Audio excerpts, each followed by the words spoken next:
басқарма, Ақтөбе көлік, коммуникация және жаңа технология колледжінің арнайы пән оқытушысы Иманбаева Гүлназ Медеуқызы. Теміржолдың жалпы курсы пәні бойынша жаңа сабағымды ұсынамын. Жаңа сабақтың тақырыбы теміржолдың жоғарғы құрылысы.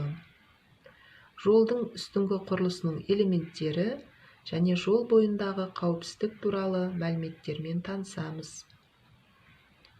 Сабақтың мақсаты: теміржол туралы жалпы мәлімет беру, теміржолдың негізгі элементтері және қызметі туралы түсінік беру, теміржолдағы қауіпсіздік туралы түсінік беру, техникалық маман ретінде жасалатын жұмыстарға деген жауапкершілікті ояту, оқушылардың пәнге және мамандыққа қызығушылығын арттыру. Жолдың жоғарғы құрылысы. Жолдың жоғарғы құрылысы күрделі жағдайда жұмыс жасайды. Жолдың жоғарғы құрылысына рельстер, шпалдар, балласт қабаты, бекітпелер, стрелка бұрмалары және брустар жатады. Ол жылжымалы құрамды бағыттап, оның салмақ күштерін жолдың төменгі құрылысына тарату қызметін атқарады. Рельс жолы дегеніміз бір-бірінен белгілі қашықтықта орналасқан үздіксіз екі рельс желісі. Жол табанының ені дегеніміз рельс жүйделерінің ішкі қырларының ара қашықтығы. Жол табанының енін өлшейтін құрал шаблон деп аталады.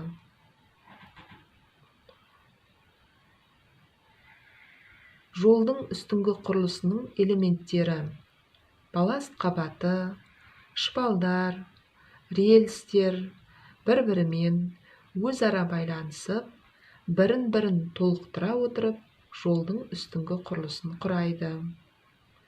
Рельс дегеніміз теміржолдың негізгі элементі.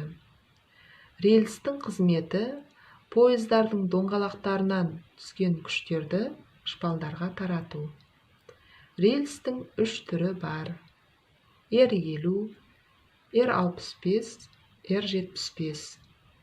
Рельстің қалыпты ұзындығы 25 метр.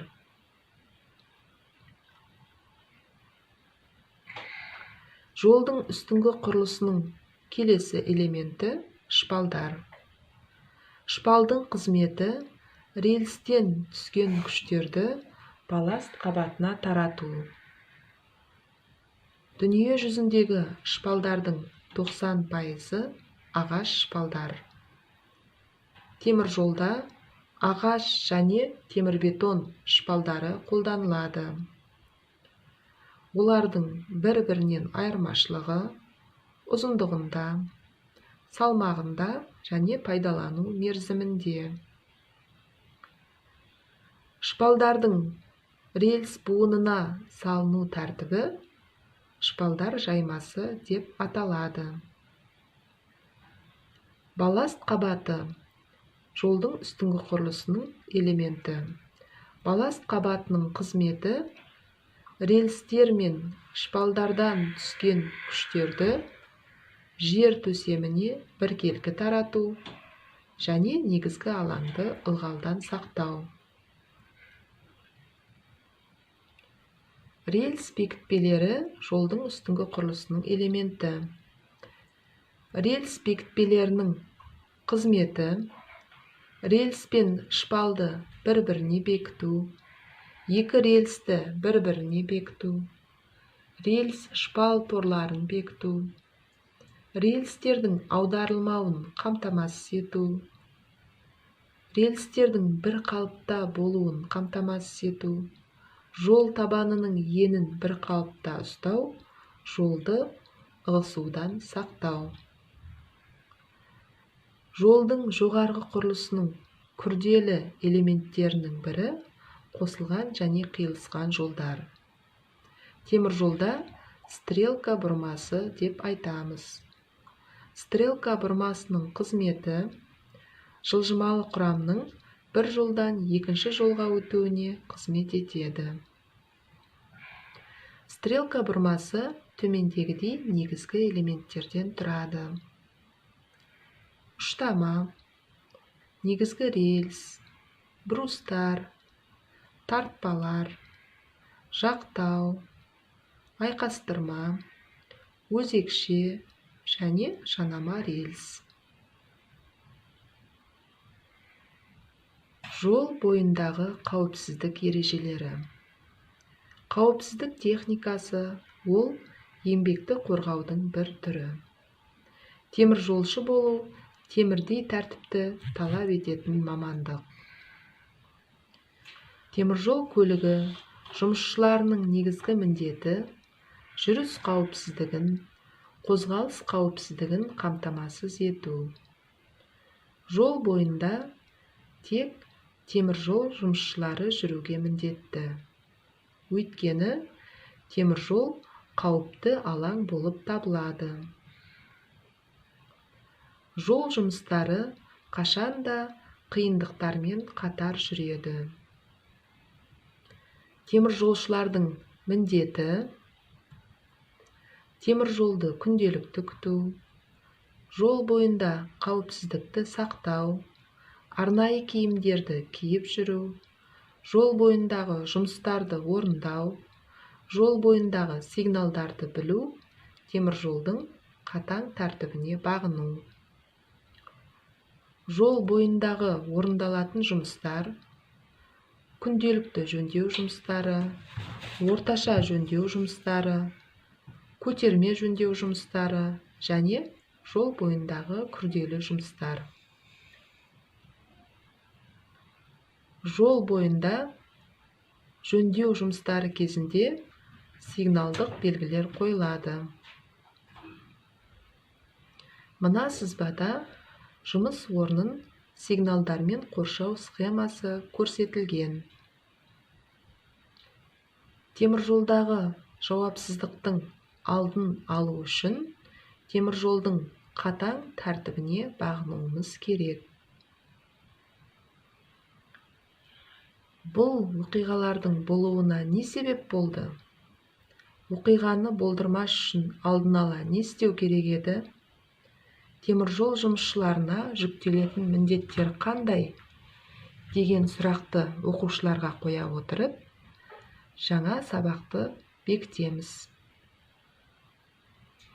Жаңа тақырыпты бекіту үшін көрнекілік құралдар арқылы сұрақ-жауаптар жүргіземін. Мысалы, ағаш шпалдардың өлшемдерін атау. Шаблон не үшін керек? Стрелка бұрмасының қызметін атаңыз. Бірінші және екінші суреттегі айырмашылықты табу.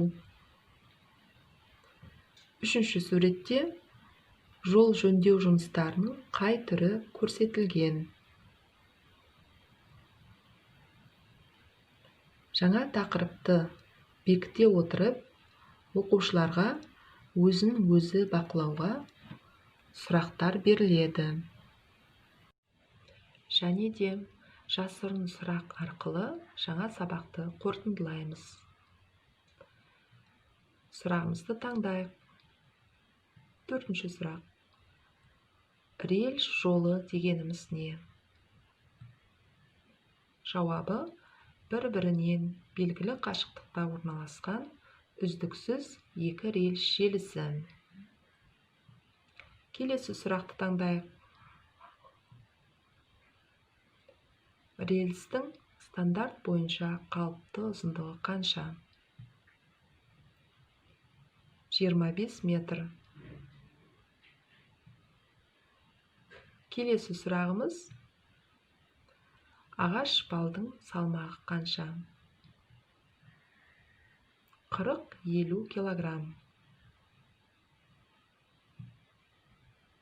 Үшінші сұрақты таңдаймыз. Түзу жолдағы жол табанының ені қанша? Жауабы 1520 мм. Бірінші сұрағымыз қалды. Жолдың ығысуы дегеніміз не? Жол бойына әсер ететін күштердің әсерінен рельстердің шпалдарға қатысты бойлық жылжуы немесе рельстердің шпалмен бірге балласт қабатына қатысты жылжуы. Үйге тапсырма: теміржолдың негізгі элементтері, олардың өлшемдері туралы мәліметтер жазу, теміржол бойындағы қауіпсіздік ережелерін білу.